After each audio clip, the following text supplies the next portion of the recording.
श्री गणेशाय नमः। श्री सरस्वतये नमः। श्री सद्गुरुदेव चरण कमलेभ्यो नमो नमः। ओम नमो भगवते वासुदेवाय। श्री राधा कृष्णाय नमो नमः। श्री रामचंद्र डोंगरे जी महाराज द्वारा रचित श्रीमद्भागवत रहस्य हिरण्यकशिपु वृत्तांत। नारद जी ने हिरण्यकशिपु और प्रहलाद की कथा का आरंभ किया। वे कहने लगे कि दिति के दो पुत्र थे, हिरण्याक्ष और हिरण्यकशिपु। वाराह भगवान ने हिरण्याक्ष का वध किया था। धर्मराज ने नारद जी से प्रार्थना की, मैं प्रहलाद की कथा विस्तार पूर्वक सुनना चाहता हूँ। वे भगवान महान भगवत भक्त थे, फिर भी हिरण्यकशिपु ने उन्हें क्यों मारना चाहा? नारद जी ने कहा, दिति वस्तुतः भेद बुद्धि है। भेद बुद्धि से हिरण्याक्ष और हिरण्यकशिपु ममता और अहंकार से उत्पन्न होते हैं। मैं और मेरा भेद बुद्धि की संतानें हैं। सभी दुखों का मूल भेद बुद्धि और सभी सुखों का मूल अभेद बुद्धि भाव है। शरीर से नहीं अपितु बुद्धि से यदि अभेद भाव स्थापित हो सके तो सभी के प्रति समबुद्धि हो सकती है। अहंकार को मारना कठिन है। विवेक से ममता का नाश तो हो सकता है, किंतु अहम भाव का नहीं। पर यदि अर्पण करने वाला व्यक्ति अपना मेरापन भी भगवान प्रभु को अर्पित कर दे तो ठाकुर जी कृपा करते हैं। मुझ में अभिमान नहीं है, ऐसा मानना भी अभिमान ही है। हिरण्याकशिपु अहंकार का रूप है। उसका व्यवहार ही ऐसा है कि जिससे देवों को, ज्ञानी पुरुषों को और अन्य सभी को कष्ट होते हैं। अभिमान सभी को सताता है, रुलाता है। ममता तो शीघ्र मर जाती है, किंतु अहंकार शीघ्र नहीं मरता। उसे मारना बड़ा कठिन है। वह न तो रात को मरता है और न दिन में। वह न तो घर के अंदर मरता है और न घर के बाहर। वह घर के बाहर भी होता है और अंदर भी। वह न शस्त्र से मरता है और न अस्त्र से। उसे मध्य स्थान में ही मारना पड़ता है। मनुष्य यदि अहंकार को नष्ट कर दे तो वह ईश्वर से दूर नहीं रहेगा। अभिमान तो अंदर ही समाया हुआ रहता है। मनुष्यों को दुख देने वाला यही है। इस अहंकार को मारना है। वह दरवाजे की देहली पर ही मरेगा। राम कथा में कहा गया है कि हर दो गोपियों के बीच में साथ में श्री कृष्ण हैं। इसी प्रकार यदि तुम दो वृत्तियों के बीच में श्री कृष्ण को रखोगे तो तुम्हारे अहंकार का नाश होगा। एक संकल्प के समाप्त होने पर तथा दूसरी वृत्ति के उत्पन्न होने से पहले यदि श्री कृष्ण को रखोगे तो तुम्हारे अहंकार का नाश होगा। प्रत्येक इंद्रिय का मिलन जब तक परमात्मा से नहीं हो पाता तब तक अहंकार बना ही रहता है। पुरुष ईश्वर स्मरण में तन्मय हो जाए और अन्य किसी भेद का अस्तित्व न रहे तो अहंकार की मृत्यु अवश्य होगी। ज्ञान सुलभ है, किंतु जब तक अहम और ममता नष्ट न हो पाए तब तक ज्ञान शोभा नहीं देता।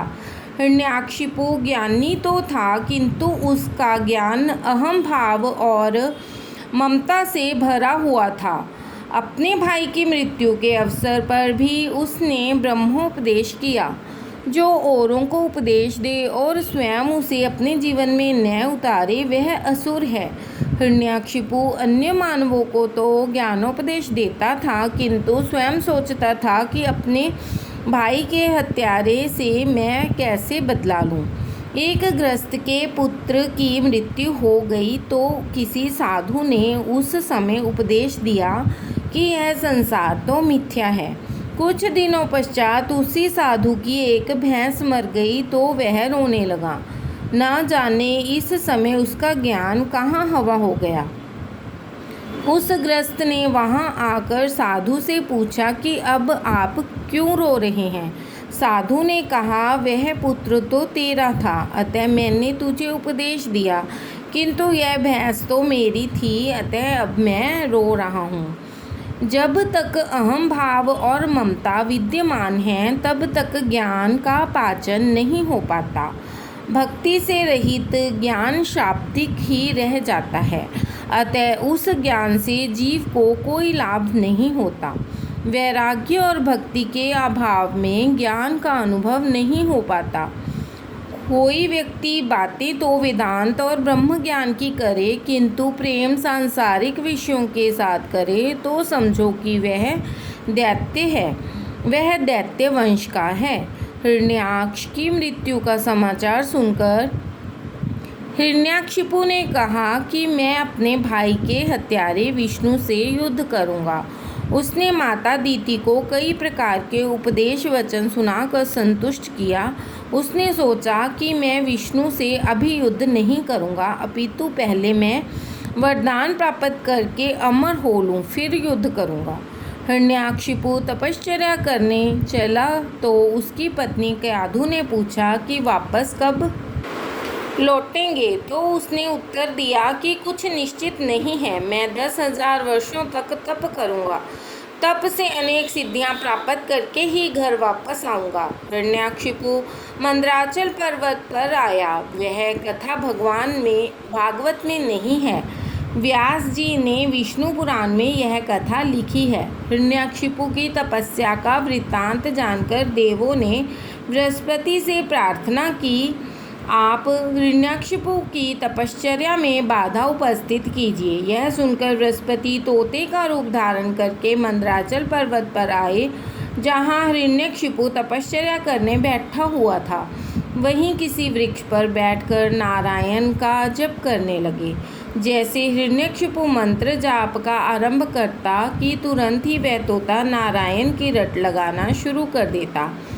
यह देखकर हिरण्याक्षिपु ने सोचा कि विष्णु की हत्या करने के लिए तो मैं तपश्चर्या कर रहा हूँ और उसी का कीर्तन यह तोता कर रहा है। यह कहाँ से आ गया, इधर हटता ही नहीं है। आज तपश्चर्या करने के लिए शुभ दिवस नहीं है। यह सोचकर वह थक कर सायंकाल को घर वापस लौट गया। क्याधु को आश्चर्य हुआ कि मेरा पति आज ही क्यों वापस आ गया, पर वह पति से यह बात कैसे पूछे, क्योंकि वह क्रोधी जो था। शायद वह कह दे कि तुझे क्या लेना देना है। अतः क्याधु ने सोचा कि मैं किसी युक्ति से पूछ लूँगी। उसने रसोई घर के सेवकों से कहा कि आज मैं स्वयं रसोई बनाऊंगी। पति की गुप्त बातें जाननी हो तो क्याधु के रास्ते पर चलो। भोजन में बड़ा वशीकरण होता है।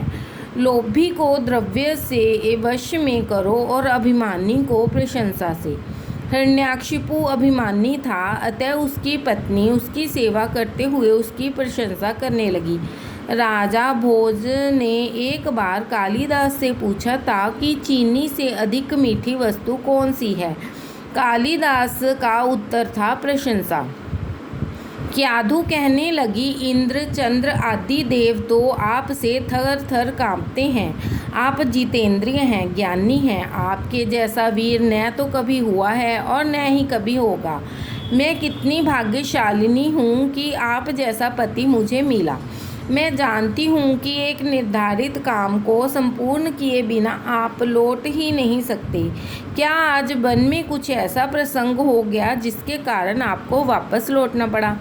क्याधु ने कुछ गरम गरम पकौड़े आदि खिला दिए होंगे। राक्षस को ऐसा भोजन ही पसंद आता है।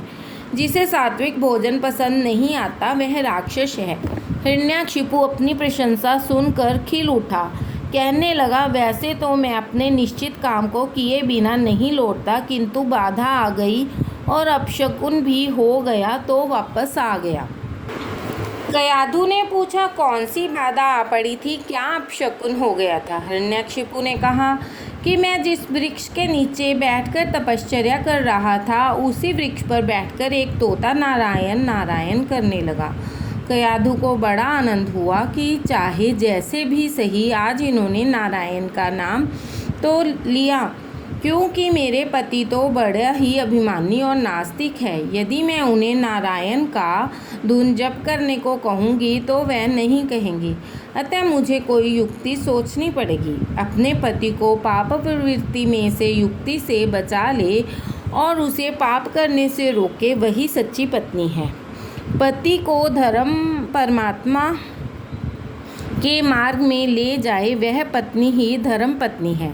पति को पत्नी ही धर्म और मोक्ष के मार्ग पर ले जा सकती है। कयाधु ने सोचा कि यह बड़ा अच्छा अवसर है। इस बहाने मैं अपने पति से बार बार भगवान का नामोच्चार करा सकूंगी। वह चाहती थी कि उसका पति सुधर जाए। भोजन आदि से निवृत्त होकर शयन के समय अपने पति के चरण सेवा करते हुए भोजन के समय आपकी बातों में मेरा पूरा ध्यान नहीं था। हाँ, तो वन में क्या हुआ? हिरण्याक्षिपु देवी, वहाँ एक तोते ने आकर नारायण के नाम की रट लगा दी। कयाधु, तोता क्या बोला था? हिरण्याक्षिपु, नारायण नारायण। कयाधु, भला ऐसे कैसे हो सकता है? क्या सचमुच वह तोता बोलता था? हिरण्याक्षिपु, हाँ, वह नारायण नारायण बोलता था। बेचारा कामातुर पति। पत्नी ने युक्ति से बार बार यही बात उससे कहलाई। कयाधु ने इस प्रसंग से लाभ उठाकर अपने पति के मुख से नारायण का 108 बार नामोच्चार करवाया। साधारणतः मनुष्य कामांध के कारण स्त्री के अधीन ही होता है। अतः पत्नी चाहे तो अपने पति को सुधार सकती है। पत्नी यदि सुपात्र होगी तो अपने पति को भगवत भजन में लीन कर सकेगी। माता पिता हिरण्याक्षिपु कयाधु भगवान का नामोच्चार कर रहे थे कि उसी समय माता के गर्भ में प्रहलाद जी की स्थापना हुई। अतः पिता के राक्षस होने पर भी उसका पुत्र प्रहलाद महान भगवत भक्त हुआ। कयाधु सगर्भा हुई और हिरण्याक्षिपु तपश्चर्या करने वन में चला गया। उसने वहाँ 36,000 वर्ष तपश्चर्या की। अन्न जल का भी त्याग कर दिया। इस कलयुग में प्राण अन्न और जलमय है, किंतु उस सतयुग में प्राण अस्थिमय था। अतः वैसी तपश्चर्या शक्य थी। मात्र तप करने से ही मनुष्य का कल्याण हो सकता है, वह शुद्ध नहीं हो सकता। तप के साथ साथ भावना और हेतु भी शुद्ध होने चाहिए।